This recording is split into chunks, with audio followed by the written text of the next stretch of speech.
and LinkedIn was I screwed this up the first time. I had my friend Scott on, and it was like they said this like restricted to 10 minutes prior to start. Like LinkedIn is doing that, and I'm like, what? Like, oh, hold on, now I'm hearing, and so it was like I must have done it like 10 minutes and 2 seconds before, because and so then it like wouldn't work. It like basically I had to restart everything. I had to like shut down LinkedIn, try it again. I mean, it was a disaster. It was like, oh my god, it's like we started super late because it was like, well, I mean, I don't know what just happened. Like LinkedIn, they're the worst. Yeah, it's always like a new platform, new learning. Yeah, they're just not. They tried, they're trying to be something they're just really not good at. So it's like, it's not great. So I mean, it works, and it's just like I did like the calendar, the invite, the actual thing, and then what happens is you go there. Even as me, I go there, and there's nothing as an administrator to like turn on the video. You have to go to this whole separate area where it's not obvious to like find your events. I'm like, this is crazy. So like I don't know what they're doing. All right, it is working. So the preview's working. I just need to hit go live. So we'll just wait another minute here and we'll do it. Yeah, I think we're good. Oh, SD card? What's happening? Sorry, I got this other thing that I'm like, okay, there it goes. Whew, that was weird. All right, let's do it. Sounds good. Going live. All right, we should be good. There we go. Why am I hearing myself? There we go. There's like a delay on LinkedIn, so it's always like I can hear myself, and it's weird. So I don't like it. All right. Did you get your coffee? I got a coffee this morning. I did too. I don't know what it says. Does it say something? Oh, there we go. Wake up, drink coffee, be awesome, repeat. There we go. Sounds good. I saw you were using a Starbucks cup the last time. I was like, okay, I don't want to use the same one. I normally use my Starbucks cups. Well, sometimes like I'll get a mug, and then I was like, well, I'll just like reheat it or whatever, like make it at home because we have an espresso at home. But then I was like, I gotta stop because I had to drop the girls off for school. So I stopped at this place called Roast. It's fantastic. So food fancy this morning. You got your cardigan, Surya. That's good. It looks nice, man. I like it. It looks really good. Thanks. I'm not usually a cardigan wearer, but for this show, I figured I I'd mean, put one on. neither am I. I've got two. I bought two. I'm just rotating them at this point. So it's good. It's good. Well, welcome my guest, Surya Ravulaparthy, who is the VP of Rev Cycle at Marshfield Clinic and also an entrepreneur and former consultant. Surya, welcome to the show. Thank you, Ben. Thanks for the opportunity, and I'm excited to have this conversation today. Yeah, let's. Why don't you just give us like a quick like background, like how did you get into Rev Cycle? Because everybody loves that talk. Like, Yeah, it was a couple of things getting into Rev Cycle, right? I've been in this Rev Cycle space for a little over 15 years. Part of it is personal, part of it is just like the career driving me there, right? I when I moved to the U.S. back in 2000, this was 24 years back. Like the first few years, my background was an engineer. I worked as an engineer, but had some personal issues with healthcare in the process of going through being a patient and that financial experience and the clinical experience. Great clinical experience, but very tepid financial experience. And at the same time, I was thinking about going to business school and kind of what to do next with my career. And I was like, oh, this looks like ripe for opportunity for some good consulting thinking there. So that's how kind of I got into healthcare and revenue cycle. But just background wise, one of the things I've been fortunate with is that I played different roles within revenue cycle, right? A lot of my career was being a consultant, focused on revenue cycle, strategy and operations. Then I was a technologist for some time. I was a vendor for some time, and now I'm in operations. So, different kinds of experiences. But Was you when you definitely, right when you say yeah. technologist, what do you mean? Like what? Yeah, so from a core EMR implementation type of work, Mm, right? Like, so that was my first foray into technology, and then more the automation space. So towards the latter part of my Deloitte career, I was more on the, automation, kind of delving a little bit into AI, very early stage at that point, but sure. yeah, some of that as well. So how did you end up taking job at Marshfield? Like what? How did that transpire? Yeah, it was again just Settling down or what? the next step in the career, right? Yeah. So I experienced all these different roles and phases, if you will, and what was missing for me was like just really getting into the mindset of an operator, because I was like when I now that I sit back and think about it, not only like what was going through my mind as I was making the transition, but now thinking about it for me as a consultant or a vendor, like it was always my responsibility to an organization, like a healthcare provider organization, right? That was my client, and I was always focused on how do I make them better. Even though there was this secondary thing of like ultimately what impacts the patients were not my first client, right? It was always the organization. But from an operator perspective, part of my decision making and my experience over the last 14 months being in this operator role is that primary responsibility to the patients and the community is entirely different on the operator side, right? That's what I was kind of missing and wanted to make that transition Yeah, and because as a truly, consultant, yeah. you're like, we gotta get projects done. Like we gotta get things. It's funny you're telling me a story because I was just talking. I don't know if you know Nate Dell at North Memorial, but Nate has a similar story where he's like in consulting for his whole career, and then he becomes a VP of Rev Cycle, and he's been there for 5 years. He's just like, when I came in, I wanted to get all these things done. I had like, all these projects. These have to get done. And the CFO sat me down and was just like, Nate, you got to choose like three or four of these things, and if you get any of these done this year, it'd be like it'd be a win. He's like, we just can't take this much change, and there's just all these other responsibilities. And he had said, well, as I've gotten into this role for longer, it's like, yeah, there's like a lot of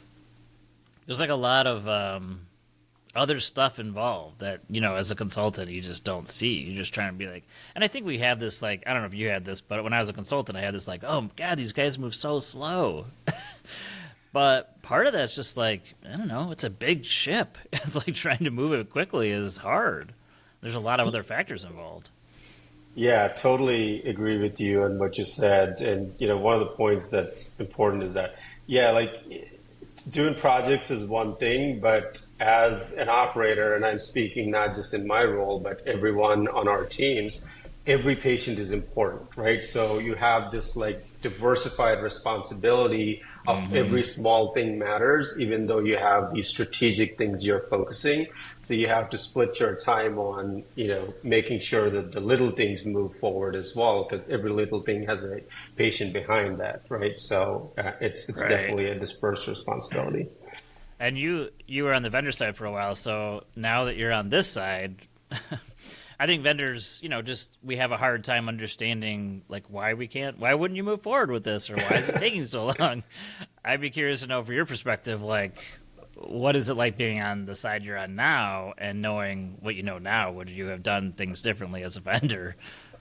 Um, I don't know if I would do things differently, but definitely I would be more patient now, right? I played different roles, but like, most recent, I was in sales on the, vendor side, for example, right? Yeah. Oh, And right. I would always think like, wait, I sent this contract to this VPF rev cycle. Why are they not responding? Like they're just like Mm-hmm. not doing stuff, right? But now I know like to move one thing in this giant ship, as you mentioned, the number of things that internally that have to be, put in place. So there's all this Mm-hmm. work that goes in, all meaningful work that goes in inside that I didn't have a view. I have a better appreciation for. So patience would probably be the biggest virtue I would gain from this if I ever back in those shoes. I always think of it as like I'd be curious to know your thoughts on this. I always think of it as like you have so much capital, not dollars, just like political capital, if you think of it Hmm. that way. Like as a VP of Cycle, you have so much political capital, and you have to know when to play, when to spend it, so to speak, especially like on priorities. So Yep. I think that's maybe. I mean, I don't know what you think about this, but I think that's maybe another part of like sometimes people have carte blanche, like they have the ability to go do whatever they think they need to go do, but then sometimes they don't. Like, or you have to like get resources from IT, and you can only spend that political capital so many times or so often. I don't know. I'd be curious to know your thoughts on that. Yeah, you're absolutely right, and you have experience with all this, so you're definitely more in tune to some of that. But yeah, political capital and the capital, I guess they go hand in Go hand in hand. hand. Because I mean, I don't know how many providers in today's day and age can say, "Hey, like I have unlimited dollars, unlimited capital." That can be put out for all of these different projects. But I'm assuming not a whole lot of providers are in that spot. So every dollar has to be prioritized, right? So when you're Mm-hmm. putting in my role, when I'm putting a need out there, I have to understand that the same dollar potentially can be spent on replacing beds in a hospital or getting a new vendor. So I have the responsibility to make sure that this has the best return. So when I think about political capital, it's that making the right decision is important for the organization, and that burden is what makes that political capital essentially that much more valuable. Right. Knowing when to like, you have to pull the trigger and you have to push someone really hard because you need to have it happen, Yeah. versus like you just want it, or it would be nice. Yeah, that makes sense. What are the things that are keeping you up at night? Like, what's the things that I don't know, things that like, hey, this is really like this has been tough, or this is something I just been really focused on. Yeah, I mean, I knew this is something we were going to talk about, right? Like, and when I think about it, the core problems in revenue cycle, right? They haven't changed, from what they were 15 years ago to today, right? If I went back and thought about my first ever project in revenue cycle as a Sure. consultant, I was talking about the same things, and I'm sure like somebody that's done this for 30 years would probably say something similar in that, number one problem is get my denials down, right? Prevent that revenue leakage. It's the same thing we've been saying for, decades now. There's definitely more increased acuity to that problem now. I feel like, especially over the last 4 or 5 years in a post-COVID world, and as Mm-hmm. the technology is improving, as the payers are getting more smarter on, how they adjudicate claims, et cetera, it's definitely a increased scope of that. But definitely I would say, just getting that revenue leakage prevented, especially those initial denials, because it's got a different levels of impact, right? I don't have enough staff, and it's like it's hard to find staff to work all these, and the more denials, more work, more revenue leakage, like all of these different things that come about. But I would say, denials continue to be, the biggest area where I lose sleep over. Mm-hmm. And how would you characterize it now versus like pre-COVID? Would you say that it's changed? Do you say that's like the nature of it's changed? I think there's, certain types of denials that are more now, right? Like, if we get technical into it, like, this additional information request, right? Like, what payers wanting more information before they process the payment. That seems to be definitely one area where we're, seeing a lot of spikes, post COVID, at least from my experience. And clinical denials again, like as payers kind of put more rules in place, like for Mm-hmm. authorizations, the continued changes to that, seeing some of the clinical denials go up as well. And that on top of like the continued progress of like what we have to do as a provider organization on the foundational elements, like, are we getting our insurances right and things like that. But changes wise, I would say those additional information requests that come in have increased in volume, and also the clinical denials. Yeah. And how have you seen like your relationships with your payers. Like, I'm just curious to know, like, I mean, this is not a uncommon theme we've been hearing, is that the clinical denials and additional information is like the thing that has changed dramatically. I'm curious to know, like, as you've gone, like, how have those conversations with payers that are like, let's just say the biggest pains in the neck, maybe, like, what is that conversation like, and has that changed dramatically? Yeah, I mean, it's a Or is it the same lip service? I mean, I don't know. My payers are always like, "Oh yeah, we're gonna do something," and it's like nothing ever happened. yeah, maybe it's my naivety or whatever you can call that. Like the way I look at it is that we're all in this ecosystem, right? Like we're all like we all have a part to play. I guess the short answer to your question is that it varies. We have some payers that are extremely collaborative, and we work through them very well, and some like where we have to kind of continue to work through multiple layers of communication with them. And the way I think about it is, if you ask the same question of the payer, they're probably thinking the same thing, right? Like some providers are great at it, some providers are not Sure, great at it. absolutely. So, yeah, living in that ecosystem. But yeah, it's a continued challenge, right? Like from all parties involved, because we live in this complex world of how reimbursement happens in healthcare. But yeah, I would say it's a mix, but definitely that continued work with the payers. And we have a pretty, strong, managed care team that works with our payers. Yeah, positive so far, but again, like, got to continue pushing on, some of these denials that we continue to see. Yeah. I like to use ecosystem because, there are sharks in the ecosystem as well, and wolves. So it could be any of those things. That's interesting. Yeah, I don't know. I've been fascinated by just as we've gone through. I probably go through progressions of like, we can totally work with payers and we should be friends, and then it goes to like they're mortal enemies and we're in a war against them. But I do think it probably depends very much on like the payer. Like it probably is, also very market driven, and what kind of relationship you've had over the years, and who's running that, and so it's not something that's standard. I mean, I think we all have United and some of the larger payers, but every market's like got to be a lot different, right? So it's also something I don't think we have scale on. I mean, I think as providers, we're so market specific and dependent. It's not like we have this like giant like the hospital organizations just don't.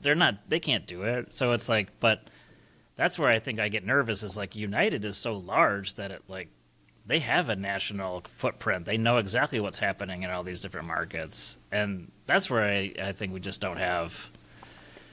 I don't know. We just don't have enough scale to be able to affect change. Feels like.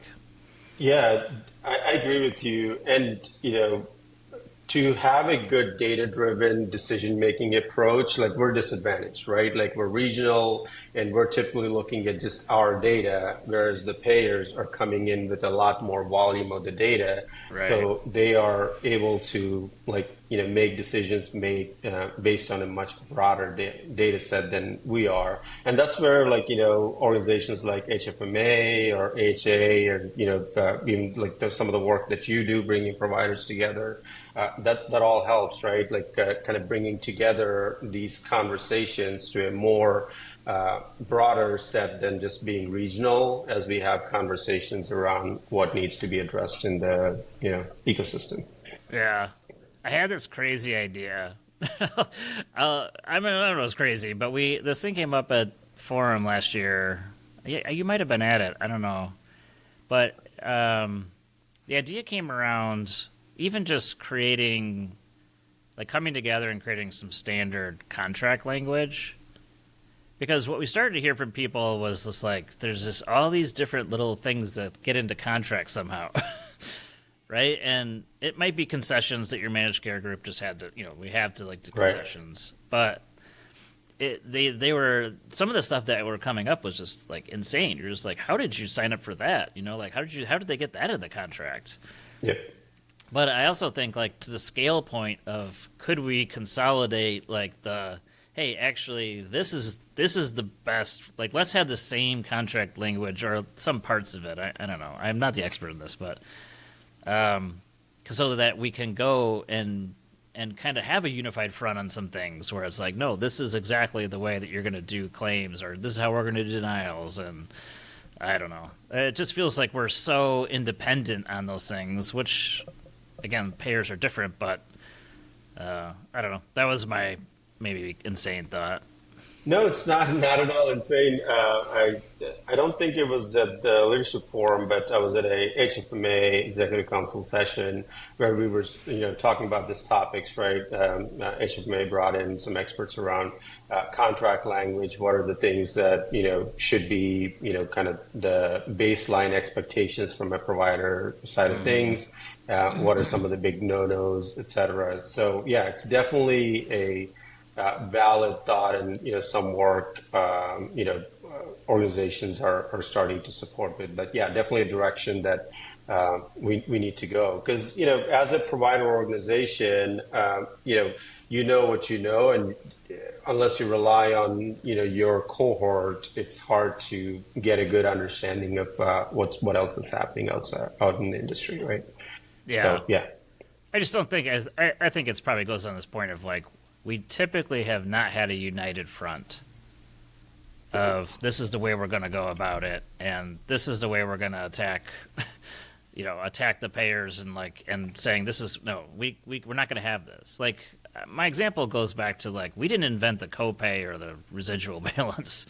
I didn't invent that. Like hospitals certainly didn't invent it, right? But we got stuck with it somehow. And I think if we would have had a united front, we probably wouldn't have gotten stuck with collecting it. It kind of makes no sense that we do, the way that our system works. So it is fascinating on a lot of fronts, I think. But maybe I'm wrong. I don't know. No, it is a complicated system for sure, right? Yeah, it's a lot of work to be done. I'd say one thing when I look at my payer mix and my government payers and my commercials, I always, am thankful that I have these commercial contracts. Like that's where I start. But then how do I maximize? Definitely some of the advantage plans and things like that add a lot more complexity to what we're dealing with. But yeah, managing that mix and understanding the reimbursements, it's a continued work. Yeah. Let's take a question. Kevin asked a question that was a good one about more specific about this current state we're in. It says, due to the recent Change Health breach, is Marshfield evaluating their cybersecurity policies? Like, what are you guys doing in response? Not just trying to figure out the clearinghouse issues, but just in general cybersecurity. How have those conversations ramped up? Be curious. Yeah, definitely heightened, but I don't know if we're fundamentally changing much. Our legal and compliance team, have been pretty strong throughout this process. We were talking earlier about my experience, like why is the VP of RevCycle not moving a contract through faster, for example, right?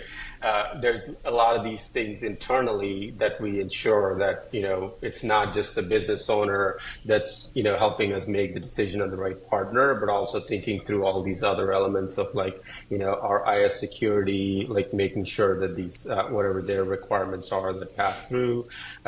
Also looking at from a legal and compliance side of things, do we have the right checks and balances in place in case something like this happens, right? So I felt like our teams did a great job, with this whole Change Healthcare issue. We were very fast to respond initially. How we dealt with that, we were very fast to respond on having some backups in place and how we moved through the process. So I wouldn't say we've changed fundamentally. There's definitely a heightened sense of are we looking at everything in our checklist and making sure that we're protected?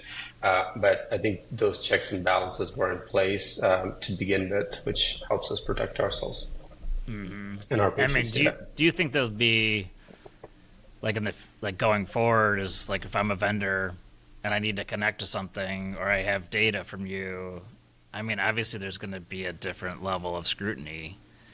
Do you think it takes longer? Do you think it's like, hey, we're going to actually require, I don't know, I don't know the certifications if I'm honest. I mean, does it require like what are you going to do? Like what's going to change there? My guess is it changes pretty significantly. Yeah, I would say just understanding the level of risk has changed in the marketplace, right? As we go through more of this data being out there, how are providers and the vendor partners kind of about managing that risk, right? Like, um, you know, uh, when we go through like a typical contract, there's always like the liability clauses, right? And those clauses, how are you balancing that? What are the vendors bringing to the table as far as we acknowledge that there's bigger risk now than there was in the past with the data being Right. out there. So just having that perspective and being able to balance that risk between the provider and the vendor, I think that'll determine the speed at which like some of these partnerships move through, right? That's one element of it. And then making sure that, all the compliance requirements, et cetera. To me, that's table stakes, right? Like when, as a provider organization, we're partnering Sure. with somebody, we're not assuming, but we're making sure that all of the technology and integration is secure, which we did before and will continue to do. I don't think that should have changed, but understanding the level of risk has changed. How do we manage the risk in the future? I think is going to be the bigger conversation. Yeah, and are you guys asking more cybersecurity insurance for the vendor, or is that, or do you already have a high amount? I don't know. I'm just curious if that's changed too.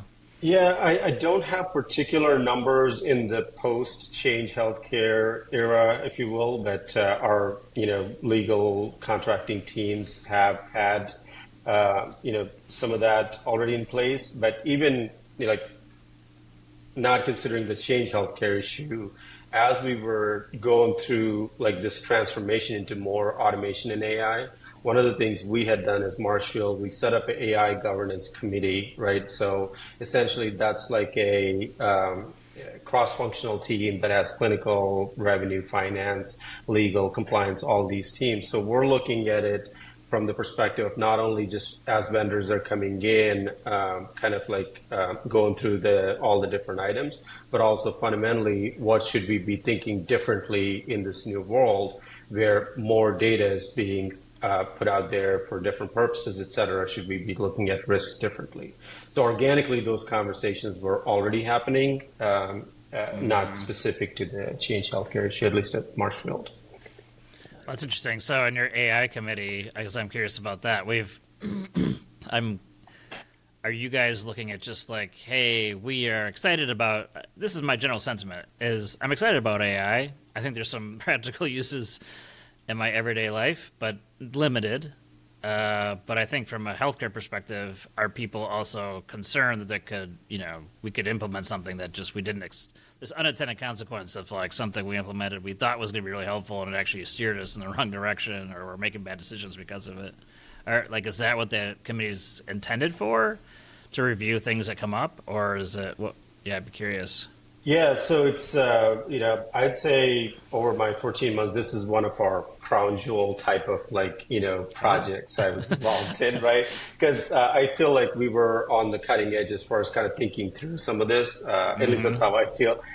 So we're thinking, as an example, right? One of the things we're looking at in there is like ethical considerations, right? So Sure. when people are putting these AI solutions out there, what testing has been done so that the outcomes can be ensured that they meet the criteria and we don't have these unintended consequences, right? So initially when we were asking these questions, a lot of vendors would say, well, we don't take any patient demographic data, so you don't have to worry about these ethical considerations. But that's not the question, right? The question is, how do the outcomes really come out from the model, and have you tested against them?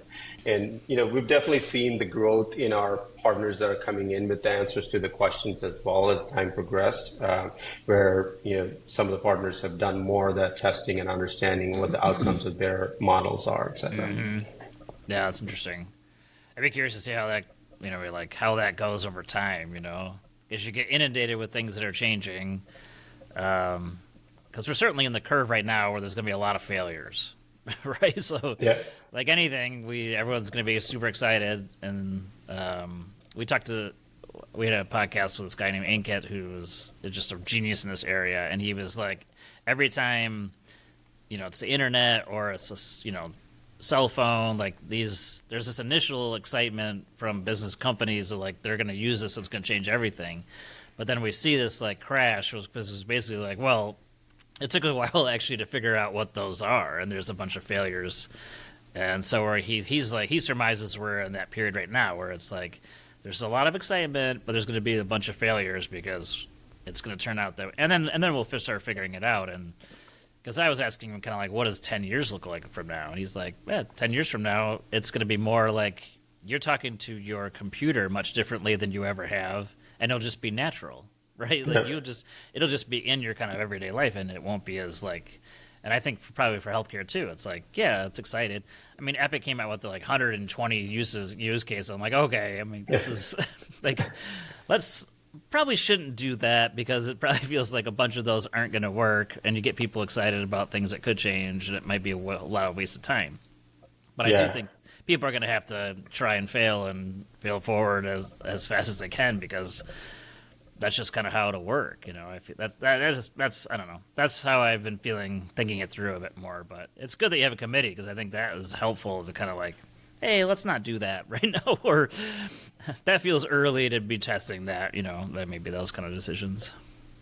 Yeah, no, absolutely right. And as we're thinking through partners in this space, a few things are important for us to understand, right? Like one, AI or whatever is a tool, right? Ultimately, our objectives haven't changed, which is better patient experience and better, financials for the organization, so we can continue to serve our patients. So that's the fundamental goal. And whether that happens through me clicking a button 100 times or a AI doing that or automation doing that automatically doesn't matter. Ultimately, we need to get those outcomes is really the most important thing. And as we're going through this, like the biggest thing we're looking for is like, teams that are really capable of implementing these solutions, be nimble so that knowing that failures can happen. So how do you kind of, evolve through that? So the technology itself is important, but also the team that comes along with it is also important. So those are some of the things we're looking at typically. Yeah, it's also kind of like, there's some of this phases too, right? Where it's like, yeah, you should be implementing automation at your shop, and that's a phase, and you should be doing it now because that's something we know works. And there's this, then AI is going to be the next generation of that, and we're going to keep moving. But if like to say you're just going to run before you walk or crawl or walk, it just feels like, oh. So I do hear people just like, well, we got to get AI in there. I'm like, okay, what does that even mean? Like, let's get real for a second. Yeah, no, absolutely agree. Every like solving the problem should drive what solution we use, right? And there's very good use cases for basic. Basic may not be the right word, but automation, right? Yeah, RPA, totally. Right? And just because AI is here, Gen AI is now the kind of the buzz technology doesn't mean those use cases have gone away completely. So I totally agree with you that, whatever the right solution for the problem we're trying to solve for is where we need to go. And that's how we're approaching, right? Like, even though we have this AI committee and we're bringing all these like AI solutions, we also have this like other set of like, core automations through RPA that we're continuing to implement. So yeah, every toolkit is, specific to the problem we're trying to solve for. Yeah, no, it's interesting.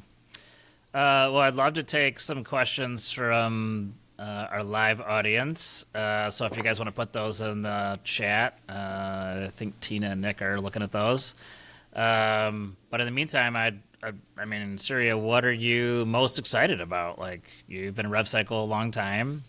Is there anything that, besides AI, we just talked about that, but like, is there something you're excited about that you're doing, or something you're like, hey, we're really trying this, and this is interesting. We're not done yet, but Yeah, for me, personally, it's Marshfield Clinic for people that are listening in but don't know much about Marshfield. We're a rural healthcare system, right? So we primarily serve the central Wisconsin and portions of Michigan from a rural space perspective. So I fundamentally believe every healthcare provider is an extremely important entity to the community, and specifically our role being a rural healthcare organization, I feel that it's all the more important.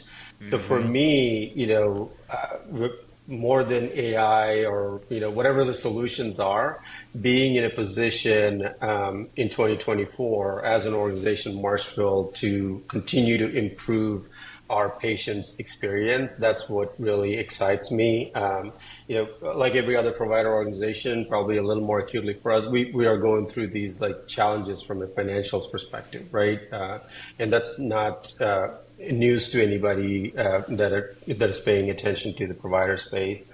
But just seeing 2024 and all the improvements we made in 2023 and continued improvements we're making in 2024, to me, generally, just seeing our patient journey, how that is evolving, and seeing that future state is really what excites me, and the ability to rely on this ecosystem of vendors, partners, payers, everybody to make that happen. So to me, that's the biggest thing that excites me. And do you think that I don't know if you guys have gone through this talks already about merging with someone, but do you think you can remain independent, or is it something where it's like, hey, we've got to merge with somebody else to make this role thing work? Or I don't know. I'd be curious in your thoughts on that. Yeah, I mean, there's definitely much smarter people in our organization that are making those decisions. But you mentioned this earlier, right? Like the scale of organizations is an important factor in our ability to serve our patients. So yeah, I'm sure there's teams within our organizations that are continuing to look at what's the right scale we need to be at to serve our patients better. But yeah, that's a continued discussion we have as an Yeah, organization. yeah, sure, be a challenge. Okay, so a couple questions came in. What Gen AI use case has garnered the most excitement at Marshfield? Um, I would say we're doing a few things, one around provider messaging, et cetera, right? Like how can we help our clinicians, their time that's spent on, inquiries and things like that. We're doing a use case there, which is early stages, like, some good progress there. And being an integrated health system, we have a plan, health plan as well. So, Oh, we're looking at some HCC gap closure and how can we work through that. That's a use case that we're doing. Um, but again, we are not particularly super excited to say Gen AI is the solution. It's really about the problems we're trying to solve for from a that provider messaging perspective. We're looking at the entire thing, right? Like it's great if we had Gen AI to respond to these inquiries, but we are also looking at should providers be responding to these messages in the first place? Like, why are we getting this many messages in the provider inbox? So mm, there's other things looking at that end-to-end problem solving right. where Gen AI is not the single solution that'll solve for that, right? So just understanding what the right solution is. But yeah, there's a few use cases we're interested in. I wouldn't say excited about, particularly like thinking about rev cycle space. I haven't, come across something that'll fundamentally, create a lot of impact for us from a Gen AI perspective, right? I'm still again, I'm not a, AI person, like by any stretch of the imagination. I just Sure. know enough to be dangerous. But, for me, even, machine learning or automation, like, for example, coding automation, right? It's not a Gen AI use case, but a lot of Right. value for us, right? So, Yeah. just looking at the entire space versus just saying, hey, Gen AI, we want to go after all these use cases. Right. Another question. It's similar, but I think I'll take a different approach to it. It says, what are you looking to try new or pilot in 24, either in tech or operations? But so we talked about tech a fair amount, but is there something new in operations that you're trying to, maybe a pilot or try different? Yeah, so from an operations perspective, I would say, just solving for the staffing challenges and how can we get all this work done with the staff we have, right? That's one thing we're looking at, and typically our process has been, we work this much, and we have vendors that support us, like we Sure. take the AR, like an outsourced vendor, et cetera. One of the things we're like, doing a small pilot, still early stages, is looking at, just global workforce. How can we get our teams closer to that? Because we have, a lot of partners that work with us, that support us, and they are offshoring a lot of that work to get the cost efficiencies. The question we're trying to solve for with the small pilot is that, can our teams work closer with the global teams and get more cost efficiencies, essentially, right? If our teams are used to working with global teams more closely, Right. and going well so far. I'd say that's one thing we're trying on operational side from a revenue cycle perspective. Um, Technology wise, yeah, we're continuing to look for new technologies that can make our processes better, focused on revenue leakage prevention, right? That's where we're putting our time and improving our patient experience.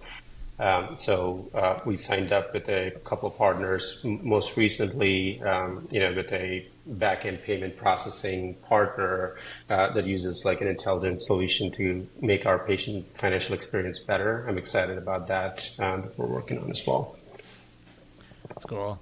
Are you in the offshore piece? Are you guys exploring doing your own captive, like going direct, or are you just kind of working like a different model to work directly with your vendors that are offshore?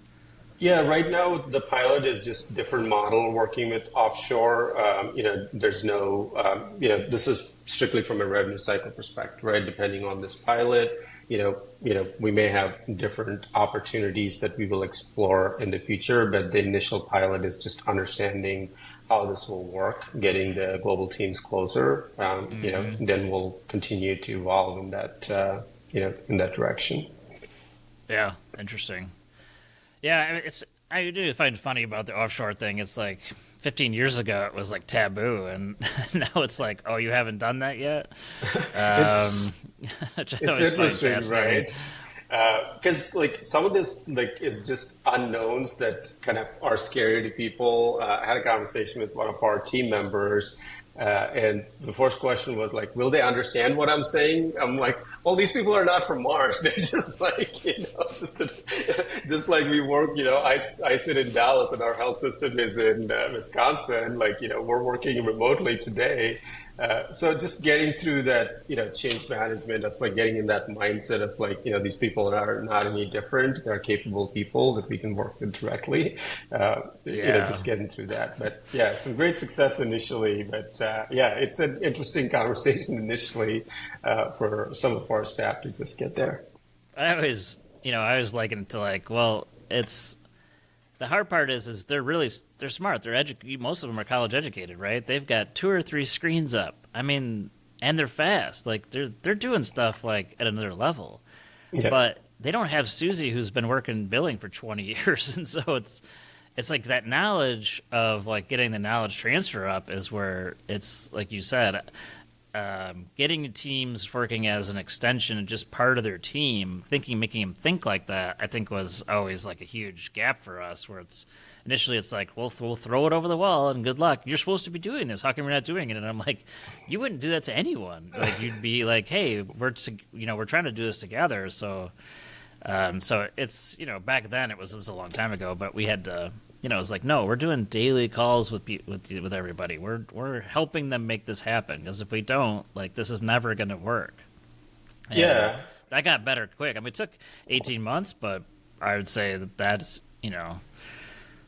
that was game changer. They instead of just saying like, well, how come they're not doing this? It was like, it doesn't. I mean, it takes the time. Like, you can't just replace 20 years of knowledge and put it in SOP and think everything's going to be fine.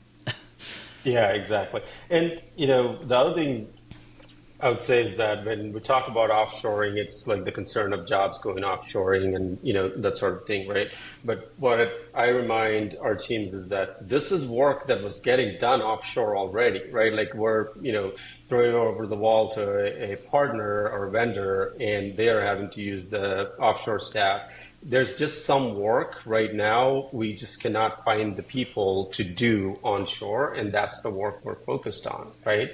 Especially when we talk about just the AR side of things, or some of the prior authorization work in our pay scales. It's hard to find the volume of people that are needed to get the work done. So it's really focusing on what should be done offshore, what's already getting done offshore, how can we get closer to that and kind of get some of the middlemen out of the process, and let's get there ourselves. Yeah. I mean, I always had this. I'd be curious to know your thoughts on this. 10 years from now, we're in 2035. I don't know, something like that. What is the job description of a biller, or what does the profile of a biller look like? Well, hopefully, Is it the same? Is it different? I'm curious because I think that this is like I think this is the one job I see changing pretty dramatically. But I could be yeah. wrong. No, I mean, the pace at which technology is going, there's a long ways to go from where where we are today, where, what I'm about to say from a future perspective. But I Sure. think the exponential growth in the technology will get us there, is that we don't have a billing department like we have today. It's like a leadership team that's working exceptions or the complicated ones, and a lot of this process is automated, right? I know it's a panacea like that we've all been talking about, but just the growth in the technology over the last few years, I do think it's more realistic now than it ever has been, where a lot of this process will be automated. But I think it's that mix of like having leaders like that are working on like high complex activity, the automation, and then this globalization that we're talking about. This combination is kind of where I see the future essentially going, but with automation playing a big role, 10 years down the road. But we definitely have a long ways to go there. But I think, it'll be a very different world, I think, in 10 years. Yeah, I don't think that it replaces. There's enough decisions that are unique to like the gray area that a contract has or that a denial has. It almost to me it feels like you'll need people that are data analysts and can build their own little bots that they need to like make them more efficient, and using AI, right? Like using AI to do the stuff where it's like I don't keep on my memory bank or keep the yellow sticky notes, which everyone knows those are everywhere around someone's computer screen. It's like no, I'm using kind of tools to help me be super efficient, but then I'm making the decision points where it's like I mean, think about like when I was in ops 15 years ago. It was the key was always like the right account, the right time, right person, right? Like Yep.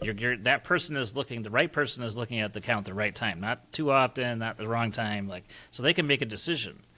And I guess as we get farther along, it feels like that person still is going to need knowledge to be able to make a decision, but they should be able to make a lots of those decisions over the course of a day, where it's like if I work on 30 accounts today, my sense is they should be able to do 130, or whatever that number is, because they're only having to make decisions and they're not, our friend Inkit, who's at Infinitus, is making the phone call for us, right, to the insurance company, because I'm sure that's still going to exist whether we like it or not.